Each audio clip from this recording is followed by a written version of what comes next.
ওম। পঞ্চম অধ্যায় সন্ন্যাস যোগ। পঞ্চম অধ্যায়ের সারসংক্ষেপ। পঞ্চম অধ্যায়ের আলোচ্য বিষয় হচ্ছে কর্মত্যাগ ও কর্মযোগ। এই দুটির কোনটি শ্রেয়কর? ভগবান শ্রীকৃষ্ণের মতে কর্মত্যাগ করা অপেক্ষা কর্ম করা ভালো। ব্রহ্মজ্ঞানী কর্মযোগীর কর্ম করাই উত্তম। অর্থাৎ ভগবানের জ্ঞানী যে কর্মযোগী, সেই কর্মযোগীর কর্ম করাই উত্তম।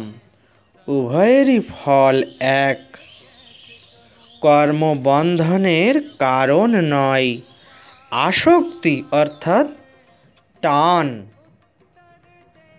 এই আসক্তি বা জড়িয়ে পড়াই বন্ধনের কারণ। তাই কর্মত্যাগ কর্ম না করা নয়, ফলের আকাঙ্ক্ষা ত্যাগ। নিষ্কাম কর্ম করাই কর্মত্যাগ করা। আবার নিষ্কাম কর্ম করাই কর্মত্যাগ করা, এটাই কর্মযোগ। কর্মযোগী অচিরেই ব্রহ্মপ্রাপ্ত হন। যিনি কর্মযোগী অর্থাৎ ফলের আকাঙ্ক্ষা ত্যাগ করে নিষ্কাম কর্ম করেন, অর্থাৎ তিনি কর্ম ত্যাগ করেন, এই কর্মযোগী অনতিকাল মধ্যেই ব্রহ্মপ্রাপ্ত হন, অর্থাৎ ভগবানকে প্রাপ্ত হন, পান এবং ভগবত ধামে ফিরে যান। ইতি কর্মসন্ন্যাস যোগ নামক পঞ্চম অধ্যায়ের সার সংক্ষেপ। ষষ্ঠ অধ্যায় ধ্যান যোগ। এই ধ্যান যোগের তত্ত্ব কৌমুদীতে বলা হয়েছে। এই অধ্যায়ের প্রধান আলোচ্য অষ্টাঙ্গ যোগের বর্ণনা, সমাধি অভ্যাসের নিয়ম। অষ্টাঙ্গ যোগ সিদ্ধির ফলে ব্রাহ্মী স্থিতি অর্থাৎ ভগবানে স্থিতি হওয়া, স্থান লাভ করা, তারও বিশ্লেষণ প্রসঙ্গক্রমেই করা হয়েছে। এই ব্রাহ্মী স্থিতির ফল সর্বত্র সমদর্শন, অর্থাৎ সব জায়গায় সমান দেখা। সর্বভূতে সমস্ত কিছু সৃষ্টিতে ভগবত ভাব, ভগবানের মূর্তি, ভগবানের সমস্ত প্রকার ভূত বা সৃষ্টিতে দেখা, ভগবানের রূপ দেখা। অধ্যায়ের শেষে আছে মনোসংযমের কথা, চঞ্চল মনকে বশীভূত করার উপায়, অভ্যাস ও বৈরাগ্য। কিন্তু এই সমতা দর্শনে অর্থাৎ সমস্ত বস্তুতে সমানভাবে সকলকে দেখা, এই সমতা দর্শনই যোগের চরম ফল নয়। যোগী ভক্তোত্তম, তিনি সর্বভূতে বিশ্বেশ্বরকে দেখেন। যিনি যোগী তিনি সমস্ত ভক্তের উত্তম, তিনি ভক্তের মধ্যে উত্তম। তিনি সর্বভূতে অর্থাৎ সর্বসৃষ্টিতে বিশ্বেশ্বরকে, সেই পরম ব্রহ্মকে দেখেন এবং নারায়ণ জ্ঞানে সর্বভূতের সেবা করেন। এই অধ্যায়ে যে যোগীকে শ্রেষ্ঠ স্থান দেওয়া হয়েছে তিনি একাধারে আত্মজ্ঞানী, নিষ্কাম কর্মী ও পরম ভক্ত। তো গীতার প্রথম 6টি অধ্যায়ে প্রধানত কর্ম মহিমায় বিবৃত হয়েছে এবং প্রসঙ্গক্রমেই নিষ্কাম কর্মের সঙ্গে জ্ঞান, ভক্তি ও যোগের সম্পর্ক প্রদর্শিত হয়েছে। এই 6টি অধ্যায়কে বলা হয় প্রথম ষটক বা কর্মকাণ্ড। তো ষষ্ঠ অধ্যায় ধ্যান যোগের প্রধান আলোচ্য অষ্টাঙ্গ যোগের বর্ণনা, সমাধি অভ্যাসের নিয়ম। অষ্টাঙ্গ যোগ সিদ্ধির ফলে ব্রাহ্মী স্থিতি, তারও বিশ্লেষণ প্রসঙ্গক্রমেই করা হয়েছে। এই ব্রাহ্মী স্থিতির ফল সর্বত্র সমদর্শন, সমস্ত জায়গায় সমান দেখা, অর্থাৎ সর্বভূতে ভগবত ভাব, অর্থাৎ ভগবানের সমস্ত সৃষ্টিতে ভগবানকে দর্শন করা। অধ্যায়ের শেষে আছে মনসংযমের কথা, চঞ্চল মনকে বশীভূত করার উপায়, অভ্যাস ও বৈরাগ্য। তো এবার ষষ্ঠ অধ্যায়ের সারসংক্ষেপ অর্থাৎ ধ্যান যোগের সারসংক্ষেপে বলা হয়েছে। ষষ্ঠ অধ্যায়ে অভ্যাস সম্বন্ধে বলা হয়েছে। অভ্যাসের দ্বারা চঞ্চল মনকে স্থির করতে হয়। মন তো সতত চঞ্চল সবসময়, তাই অভ্যাসের দ্বারা চঞ্চল মনকে স্থির করতে হয়। প্রথম অবস্থায় সকলেরই নিষ্কাম কর্ম করা দরকার। নিষ্কাম কর্ম করা আর কর্ম না করা অর্থাৎ কর্ম ত্যাগ করা একই কথা। তো নিষ্কাম কর্ম করা আর কর্ম না করা বা কর্ম ত্যাগ করা একই কথা। যিনি কর্মত্যাগ করেন অর্থাৎ কর্মফলের কামনা করেন না, সেটাই হচ্ছে কর্মত্যাগ। তা যিনি কর্মত্যাগ করেন অর্থাৎ কর্মফলের কামনা করেন না, তিনি জ্ঞান যোগী, যোগী বা সন্ন্যাসী। যিনি সংযম অভ্যাস করে চঞ্চল মনকে সংযত ভাব অভ্যাস করবেন, সেই সংযম সমস্ত ইন্দ্রিয়কে সংযম করবেন এবং মন ভ্রুর মধ্যে স্থাপন করবেন, কুশাসনে বসবেন। নানান রকম সমাধি বা অষ্টাঙ্গ যোগের বর্ণনা রয়েছে অধ্যায়ে। তাই যিনি সংযম অভ্যাস করে চঞ্চল মনকে স্থির করতে পারেন, তিনিও যোগী।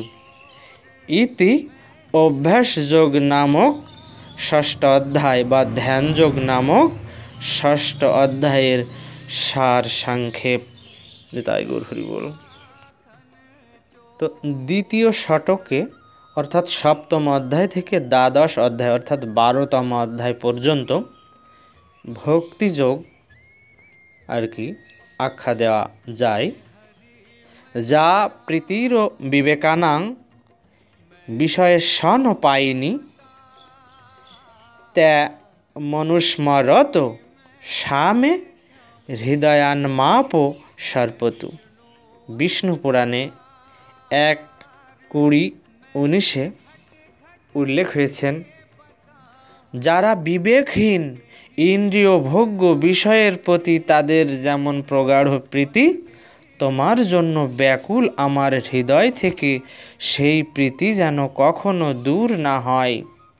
বিষ্ণু পুরাণে প্রহ্লাদ মহারাজ অর্থাৎ ভক্ত প্রহ্লাদ এই উক্তির শ্রেষ্ঠ সংজ্ঞা আর কি দিয়েছেন, যে যারা বিবেকহীন ইন্দ্রিয় ভোগ অর্থাৎ যে ভোগ দ্বারা ইন্দ্রিয়গণকে শান্ত করা যায় বা তাদেরকে সুখ দেওয়া যায়, শান্ত তো হন না, হয় না ইন্দ্রিয়গণ, কিন্তু ইন্দ্রিয়দের সুখ দেওয়া যায় এবং উত্তরোত্তর সেই ভোগ বেড়েই চলে ইন্দ্রিয়দের। তা ইন্দ্রিয় ভোগ্য বিষয়ের প্রতি তাদের যেমন প্রগাঢ় প্রীতি থাকে, তোমার জন্য হে শ্রীহরি, তোমার জন্য ব্যাকুল আমার হৃদয় থেকে সেই প্রীতি যেন কখনো দূর না হয়। সেই বিবেকহীন ব্যক্তির যেমন ইন্দ্রিয় তৃষ্ণা পুরাণে যে দ্রব্য ব্যবহার করা হয় তার প্রতি যেমন তারা আসক্ত হয়, ঠিক সেই রকম প্রগাঢ় প্রীতি, সেই প্রেম তোমার জন্য যেন আমার আকুল হৃদয় থেকে, ব্যাকুল হৃদয় থেকে সেই প্রীতি যেন কখনো দূর না হয়। বিষ্ণু পুরাণে প্রহ্লাদের এই উক্তির শ্রেষ্ঠ সংজ্ঞা। সপ্তম অধ্যায়ের উন্মোচনীতে বলা হয়েছে, সপ্তম অধ্যায় থেকে দ্বাদশ অধ্যায় পর্যন্ত দ্বিতীয় শতক। প্রথম শতকের নাম যদি হয় কর্ম শতক, তবে দ্বিতীয় শতকের নাম ভক্তি শতক। ষষ্ঠ অধ্যায়ের শেষে শ্লোকে শ্রীকৃষ্ণ বলেছেন, মদগত চিত্তে যে আমার ভজনা করে, আমাগত চিত্ত হয়ে যে আমার ভজনা করে, সে যোগী শ্রেষ্ঠ। কিন্তু সেই আমি কে? সেই আমার স্বরূপ কি?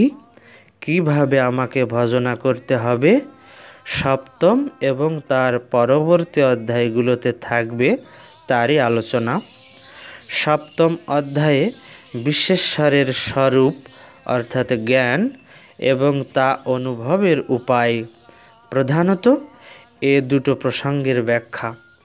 সপ্তম অধ্যায়ে বিশ্বেশ্বরের স্বয়ং সেই পরমব্রহ্মের স্বরূপ অর্থাৎ জ্ঞান এবং তা অনুভবের উপায়, প্রধানত এই দুটো প্রসঙ্গের ব্যাখ্যা। এই জন্য সপ্তম অধ্যায়ের নাম জ্ঞান বিজ্ঞান যোগ। তো সপ্তম অধ্যায়ের সার সংক্ষেপে বলা হয়েছে, কৃষ্ণ ভক্তগণ বিনা চেষ্টায় ব্রহ্মজ্ঞান লাভ করেন।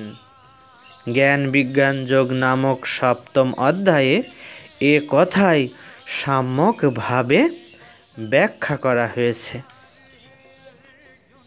সপ্তম অধ্যায়ে ঈশ্বরের স্বরূপ ও তা বোঝবার উপায় বিষয়ে আলোচনা আছে।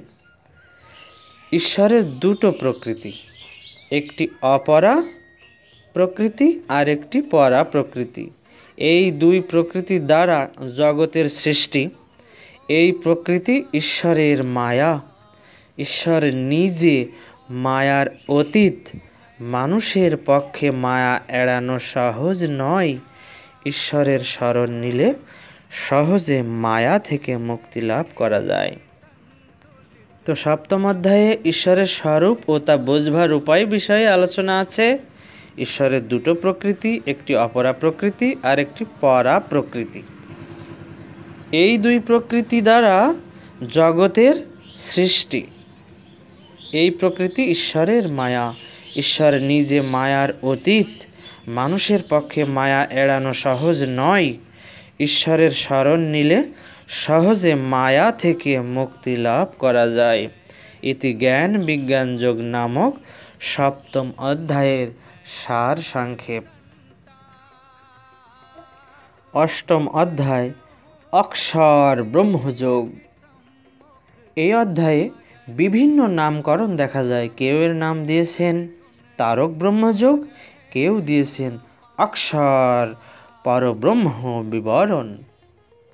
তো এই অধ্যায়ের তত্ত্ব কৌমুদীতে বলা হয়েছে, অর্জুনের প্রশ্নের উত্তরে শ্রীকৃষ্ণের অষ্টম অধ্যায়ের সূচনায় কয়েকটি তত্ত্ব ব্যাখ্যা করেছেন। ব্রহ্মতত্ত্ব, অধ্যাত্ম তত্ত্ব, কর্মতত্ত্ব, অধিভূত, অধিদৈবত এবং অধিযোগ্য। এই প্রসঙ্গে অর্জুনের আর একটি জিজ্ঞাসা ছিল, মৃত্যুকালে ভগবানকে কী রূপে স্মরণ করে সদ্গতি লাভ করা যায়। শ্রীকৃষ্ণ বলেছেন, চিরজীবন আমার স্মরণে অভ্যস্ত না হলে অন্তিমকালে অর্থাৎ মৃত্যু সময়ে স্মরণ হয় না। সুতরাং সর্বদাই আমার চিন্তা করবে এবং স্বধর্ম পালন করবে। মৃত্যুকালে যে আমাকে স্মরণ করে দেহত্যাগ করবে সে আমাকেই পাবে। তাই গৌর হরি বল। আমাকে পেলে আর পুনর্জন্ম হয় না। আমার যে ভক্ত অনন্য চিত্তে নিরন্তর আমাকেই ধ্যান করেন তার কাছে আমি সহজলভ্য।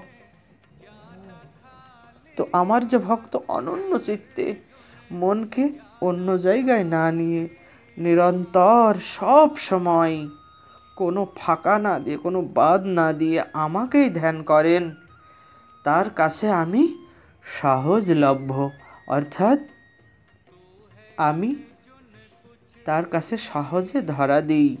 সেই ভক্ত আমাকে সহজেই লাভ করেন। বুদ্ধিমান সাধক সংসার প্রাপক কাম্যকর্মে লিপ্ত হন না। ব্রহ্ম প্রাপক জ্ঞান যোগ, নিষ্কাম কর্মযোগ বা ভক্তিযোগ আশ্রয় করে থাকেন। তো বুদ্ধিমান সাধক সংসার প্রাপক কাম্যকর্মে লিপ্ত হন না। যাতে সংসার প্রাপ্তি হওয়া যায়, সংসারের ভোগ, সংসারের সমস্ত কিছুতে লিপ্ত হওয়া যায়, সেটি কিন্তু সেই বুদ্ধিমান সাধক কিন্তু সেই সংসার পাওয়া কামনা বাসনার কর্মে লিপ্ত হন না। ব্রহ্মপ্রাপক জ্ঞানযোগ, ভগবানকে পাওয়ার জন্য যে জ্ঞানযোগ, নিষ্কাম কর্মযোগ বা ভক্তিযোগ আশ্রয় করে থাকেন। অর্জুনের কাছে শ্রীকৃষ্ণের উপদেশ এই, আমি তোমাকে জ্ঞান কর্ম ভক্তি মিশ্র যোগের কথা বলেছি, সেই যোগ অবলম্বন করে তুমি সমাহিত হও। ভগবান বলছেন, আমি তোমাকে জ্ঞানযোগ, কর্মযোগ, ভক্তিযোগ এই তিনটের মিশ্র যোগের কথা বলেছি। তিনটাকে মেশানো যে যোগ, সেই পন্থা, সেই যোগ অবলম্বন করে তুমি সমাহিত হও। অষ্টম অধ্যায়ের সার সংক্ষেপ। অষ্টম অধ্যায়ে পরমেশ্বরের স্বরূপ সম্বন্ধে আলোচনা আছে, অর্থাৎ অক্ষর ব্রহ্মযোগে।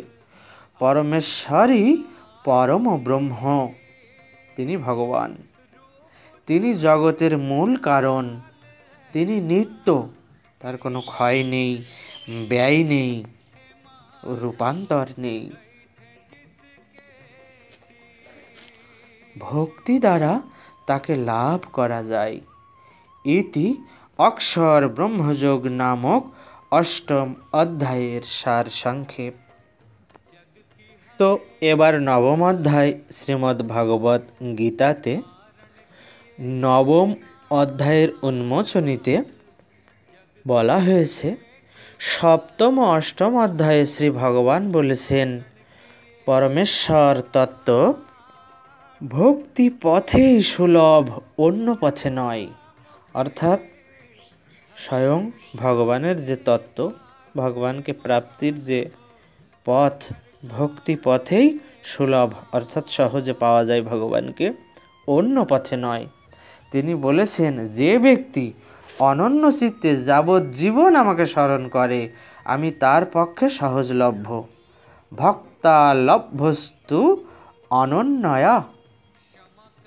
তো অষ্টম অধ্যায়ে ভক্তি ও জ্ঞানের প্রভাবে এবং যোগ ধারণার সাহায্যে দেহত্যাগ করে দেবযান মার্গে, অর্থাৎ দেবতাদের পথে ব্রহ্মলোক প্রাপ্তির কথা আছে, ভগবানের কাছে পৌঁছানো যায়। অষ্টম অধ্যায়ে ধ্যেয় ব্রহ্ম, তার স্বরূপ নির্ণয় করে যারা সেই ব্রহ্মের ধ্যানে সর্বদা রত, তাদের কি গতি হয় তার বিবরণ আছে। আর নবম অধ্যায়ে জ্ঞেয় ব্রহ্ম, তার স্বরূপ নির্ণয় করে জ্ঞানপরায়ণ ব্যক্তির কি গতি হয়, অর্থাৎ সেই পরমেশ্বর ভগবান, তার স্বরূপ নির্ণয় করে জ্ঞানপরায়ণ ব্যক্তির কি গতি হয় তা বলাই শ্রী ভগবানের ঈপ্সিত। তো নবম অধ্যায়ে যে জ্ঞানের বিষয় বলা হবে, প্রথম 3টি শ্লোকে রয়েছে সেই জ্ঞানের স্তুতি। তো নবম অধ্যায় রাজবিদ্যা রাজগুহ্য যোগ। শ্রী ভগবান উবাচ, শ্লোক 1, ইদস্তুতে গুহ্যতমং প্রবক্ষ্যাম্যনসূয়বে জ্ঞানং বিজ্ঞান সহিতং যজ জ্ঞাত্তা মোক্ষসে অশুভাৎ। শ্রী ভগবান বললেন, তুমি অসূয়াশূন্য, অর্থাৎ তুমি দোষদর্শী নও, তুমি কারও কখনো দোষ ধরো না, তুমি অসূয়াশূন্য। তোমাকে এই অতি গুহ্য অনুভব সিদ্ধ জ্ঞানের কথা বলছি, তুমি জেনে সংসার বন্ধন থেকে মুক্ত হবে। শ্লোক 2, রাজবিদ্যা রাজগুহ্যং পবিত্রমিদমুত্তমং প্রত্যক্ষাবগমং ধর্মং সুসুখং কর্তুমব্যয়ম। এই ব্রহ্মবিদ্যা সর্বশ্রেষ্ঠ বিদ্যা, সর্বোৎকৃষ্ট, পবিত্র, প্রত্যক্ষ বোধগম্য, ধর্মসঙ্গত, সুখসাধ্য এবং অক্ষয় ফলদায়ী। শ্লোক 3, অশ্রদ্ধ ধানা পুরুষা ধর্মাশাস্য পরন্তপ অপ্রাপ্য মাং নিবর্তন্তে মৃত্যু সংসার বর্তমনি। হে শত্রুমর্দনকারী, এই ধর্মের প্রতি শ্রদ্ধাহীন ব্যক্তি আমাকে পায় না, না পেয়ে মৃত্যুময় সংসার পথে ভ্রমণ করে। ভগবান বলছেন অর্জুনকে, এই ধর্মের প্রতি শ্রদ্ধাহীন ব্যক্তিগণ আমাকে পায় না, না পেয়ে মৃত্যুময় সংসার পথে ভ্রমণ করে।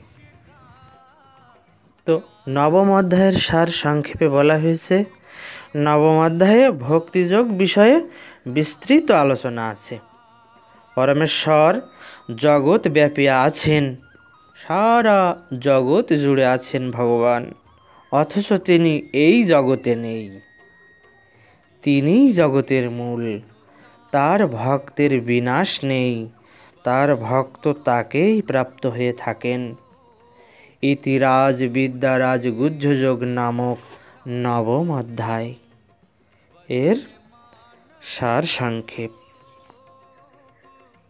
দশম অধ্যায় বিভূতি যোগ। এই বিভূতি যোগের উন্মোচনীতে বলা হয়েছে, নবম অধ্যায়ের শেষের দিকে অহং ক্রতু অহং যজ্ঞ ইত্যাদি শ্লোকে শ্রী ভগবানের বিভূতি প্রসঙ্গ এসেছে। এই বিভূতি প্রসঙ্গ জটিল, সুতরাং বোঝবার জন্য বারবার উপদেশ প্রয়োজন। এখন আর অর্জুনের প্রশ্নের অপেক্ষা নেই, শ্রী ভগবান নিজেই বলে যাচ্ছেন। দশম অধ্যায়ের নাম বিভূতি যোগ। নবম অধ্যায়ে যে প্রসঙ্গ শুরু হয়েছিল, দশমে দিলেন তারই বিস্তৃত বিবরণ। প্রথমে শ্রী ভগবানের উক্তি, ভূয় এব মহাবাহ শৃণু মে পরমং বচ। আবার তুমি আমার কথা শোনো। জটিল তত্ত্বের উপদেশ বারবার দিতে হয়, তাই ভূয় এব। আর একটি কারণও আছে, আমি জানি আমার কথায় তুমি তৃপ্ত, সুতরাং অহং তে প্রিয়মানায় বক্ষ্যামি। শুরু হলো শ্রী ভগবানের কণ্ঠে তার অলৌকিক ঐশ্বর্য মহিমার বর্ণনা। দশম অধ্যায়ের সার সংক্ষেপ। দশম অধ্যায়ে পরমেশ্বরের অলৌকিক শক্তি ও রূপের বিস্তৃত বর্ণনা আছে। পরমেশ্বর সর্বভূতের আদি, মধ্য ও অন্ত। তিনি সকল পদার্থের শ্রেষ্ঠ ও সার অংশ। তিনি আদিত্যগণের বিষ্ণু, দেবগণের মধ্যে ইন্দ্র, রুদ্রগণের মধ্যে শঙ্কর, জ্যোতিষ্কগণের মধ্যে সূর্য, নক্ষত্রগণের মধ্যে চন্দ্র এবং বায়ুগণের মধ্যে মরীচি। তিনি ছাড়া জগতে কিছুই নাই। তিনি এক অংশে মাত্র এই জগতে ধারণ করে আছেন। তার পূর্ণ মহিমা মানুষের পক্ষে জানা সম্ভব নয়। ইতি বিভূতিযোগ নামক দশম অধ্যায় এর সার সংক্ষেপ। একাদশ অধ্যায় বিশ্বরূপ দর্শন যোগ এর উন্মোচনীতে বলা হয়েছে, দশম অধ্যায়ে শ্রী ভগবান বলেছেন, বিষ্টভ্যা অম ইদং কৃষ্ণ মেকাংশেন স্থিত জগৎ।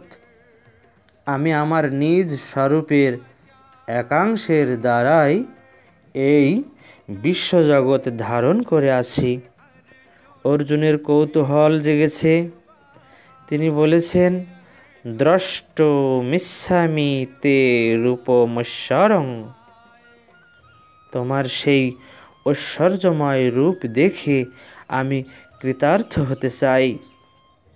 অর্জুনকে দিব্য দৃষ্টি দান করলেন ভগবান। সেই দৃষ্টির সামনে প্রকটিত হলো তার বিস্ময়কর বিশ্বরূপ। তো একাদশ অধ্যায় বিশ্বরূপ দর্শন যোগের তত্ত্ব কৌমুদীতে আস্বাদন দেওয়া হচ্ছে। অর্জুনের প্রার্থনায় ভগবান দেব দুর্লভ বিশ্বরূপ দেখিয়েছেন।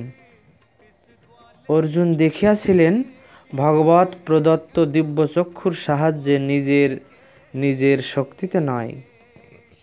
অর্জুন এখনও পরম জ্ঞানের অধিকারী নন বলেই সচক্ষুষা দেখার প্রশ্ন ওঠে না। তো অর্জুনের প্রার্থনায় ভগবান দেব দুর্লভ বিশ্বরূপ দেখিয়েছেন। অর্জুন দেখেছিলেন ভগবৎ প্রদত্ত দিব্য চক্ষুর সাহায্যে নিজের শক্তিতে কিন্তু নয়। অর্জুন এখনও পরম জ্ঞানের অধিকারী নন বলেই সচক্ষুষা অর্থাৎ দেখার প্রশ্ন ওঠে না। এই দর্শন ভগবানকে দৃশ্যরূপে দেখা জ্ঞানাধিকারীর পরম তত্ত্বের দর্শন এটি নয়। এই দর্শন ভগবানকে দৃশ্যরূপে দেখা জ্ঞানাধিকারীর পরম তত্ত্বের দর্শন এটি নয়, যে দর্শনে জ্ঞানী আত্মা অভিন্ন রূপে পরম তত্ত্বের সাক্ষাৎকার লাভ করে থাকেন। সমস্ত বস্তুর একে অবস্থান এবং সেই একের মধ্যেই তাদের লীন হওয়া। সমস্ত বস্তুর একে অবস্থান এবং সে একের মধ্যেই তাদের লীন হওয়া অর্থাৎ মিলিয়ে যাওয়া, এই হলো বিশ্বরূপ দর্শনের বর্ণনা। যুদ্ধের ফলাফল সম্পর্কে অর্জুন যাতে সংশয় মুক্ত হন, সেই উদ্দেশ্য ভগবান অর্জুনকে বিশ্বরূপ দেখান। এই বিশ্বরূপ দর্শন এক অপরূপ দর্শন। যোগেশ্বর ভগবান তার যোগ শক্তির বলে এই রূপ ভক্তকে দেখিয়েছিলেন। তো যোগেশ্বর ভগবান তার যোগ শক্তির বলে এই রূপ ভক্তকে অর্থাৎ ভক্তরূপে শ্রী অর্জুনকে দেখিয়েছিলেন।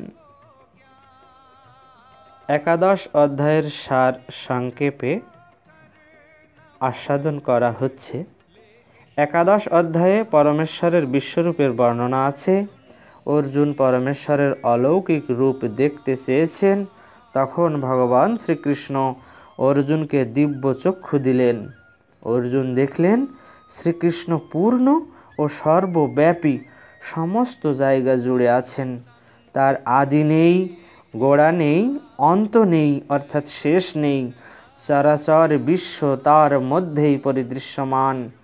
চরাচর চর এবং অচর, জড় এবং চিৎ সমস্ত বিশ্বই তার মধ্যেই অর্থাৎ ভগবানের মধ্যেই পরিদৃশ্যমান, মানে দর্শন করা যাচ্ছে। বিশ্বই তার রূপ, তিনি বিশ্বরূপ। বিশ্বই তার রূপ অর্থাৎ তিনি বিশ্বরূপ। এই অপূর্ব বিশ্বরূপ দর্শন করে অর্জুন অবাক বিস্ময়ে অভিভূত হয়ে গেলেন। ইতি বিশ্বরূপ দর্শন যোগ নামক একাদশ অধ্যায়ের সার সংক্ষেপ। দ্বাদশ অধ্যায় ভক্তিযোগ অর্থাৎ 12তম অধ্যায়ে ভক্তিযোগ সম্বন্ধে যে পরম তত্ত্ব আলোচিত হয়েছে, তো তার উন্মোচনীতে বলা হচ্ছে দ্বাদশ অধ্যায়ে ভক্তি মার্গে সগুণ উপাসনার বর্ণনা করা হয়েছে, তাই এর নাম ভক্তিযোগ। প্রকৃতপক্ষে সপ্তম থেকে দ্বাদশ অধ্যায় অর্থাৎ দ্বিতীয় শতকে ভক্তি তত্ত্বই নানাভাবে আলোচিত হয়েছে, তাই এই শতককে বলা হয় ভক্তিকাণ্ড। গীতায় অধিকার ভেদে অন্যান্য মার্গের বিধান থাকলেও ভক্তি মার্গেরই প্রাধান্য দেওয়া হয়েছে। একাদশ অধ্যায়ের শেষে শ্রী ভগবানের উক্তি স্মরণীয়, মত কর্মকৃত মত পরম, মদ ভক্ত সঙ্গবর্জিত অর্থাৎ যিনি সঙ্গবর্জিত এবং মত পরায়ণ হয়ে আমাপরায়ণ হয়ে আমাকে ভজনা করেন, তিনি আমাকে প্রাপ্ত হন। অর্জুন প্রশ্ন করলেন, তোমার অর্থাৎ সগুণ ঈশ্বরের উপাসক এবং নির্গুণ অক্ষরের উপাসক এদের মধ্যে শ্রেষ্ঠকে ব্যক্তের উপাসনা এবং অব্যক্তের উপাসনা, এই দুইয়ের মধ্যে কোনটি গ্রহণীয়? দ্বাদশ অধ্যায়ে শ্রী ভগবান সগুণ উপাসনার শ্রেষ্ঠত্বের কথাই বলেছেন। দ্বাদশ অধ্যায় ভক্তিযোগের তত্ত্বকৌমুদীতে বলা হয়েছে, দ্বাদশ অধ্যায়ের মূল প্রতিপাদ্য সগুণ উপাসনার শ্রেষ্ঠতা। প্রসঙ্গক্রমে সগুণ উপাসনার বিভিন্ন পথ এবং কর্মফল ত্যাগের শ্রেষ্ঠতা আলোচিত হয়েছে। শ্রী ভগবান অর্জুনকে বলেছেন, মন চঞ্চল, তাই তাকে স্থির করা কঠিন। অভ্যাসের দ্বারা বারবার মনকে বিষয় থেকে প্রত্যাহৃত করে আমাতে সমাহিত করতে চেষ্টা করবে।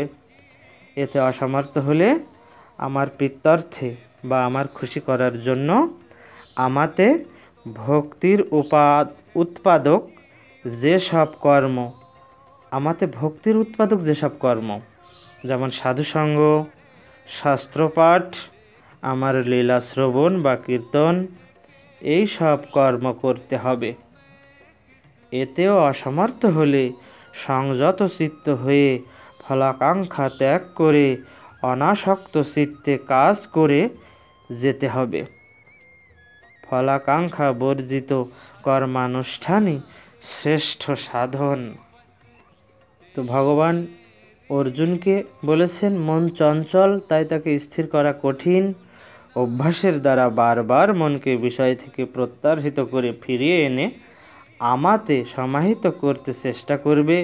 এতে যদি অসমর্থ হও, আমার প্রীত্যর্থে আমাকে সন্তুষ্ট করার জন্যে আমাতে ভক্তির উৎপাদক যে সব কর্ম, আমার প্রতি যাতে ভক্তি হয় তাই উৎপাদন করে যে সমস্ত কর্ম, ভক্তির উৎপাদক যে সব কর্ম, যেমন সাধুসঙ্গ, শাস্ত্রপাঠ, আমার লীলা শ্রবণ বা কীর্তন, এই সব কর্ম করতে হবে। এতেও অসমর্থ যদি হও, তো সংযত চিত্ত হয়ে ফলের আকাঙ্ক্ষা ত্যাগ করে অনাসক্ত চিত্তে, মনের ভিতরে কোনো কিছুর প্রতি টান না রেখে কাজ করে যেতে হবে। ফলাকাঙ্ক্ষা বর্জিত কর্মানুষ্ঠানই শ্রেষ্ঠ সাধন। এই অধ্যায়ে ভক্ত কর্মযোগীর লক্ষণ বলা হয়েছে।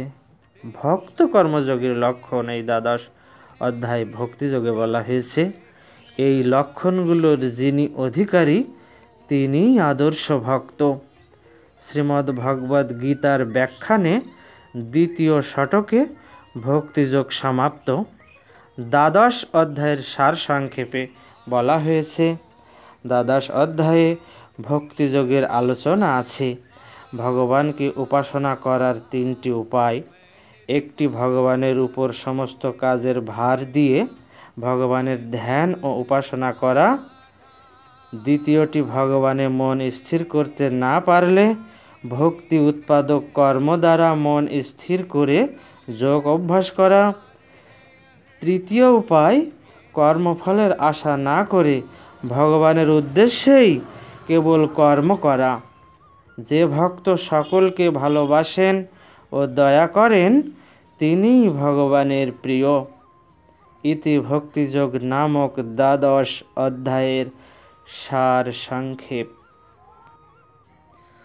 ত্রয়োদশ অধ্যায় ক্ষেত্রজ্ঞ বিভাগ যোগ এর উন্মোচনীতে বলা হয়েছে, দ্বাদশ অধ্যায়ে পরমেশ্বরের ব্যক্ত ও অব্যক্ত স্বরূপের কথা উল্লেখ করা হয়েছে।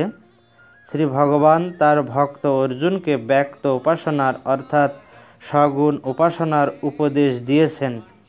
তিনি বলেছেন, অব্যক্তের চিন্তা দেহাভিমানী জীবের পক্ষে কঠিন। অবশ্য তিনি একথাও বলেছেন, যিনি অব্যক্তের উপাসক অর্থাৎ নির্গুণ ব্রহ্মের উপাসক, তিনিও আমাকেই লাভ করেন। সেই অব্যক্ত তত্ত্ব কি তাই ব্যাখ্যাত হয়েছে। তিনি কে, আমি বা কে, কেনই বা অব্যক্ত উপাসনা কঠিন, অবশিষ্ট 6টি অধ্যায়ে তাই আলোচ্য।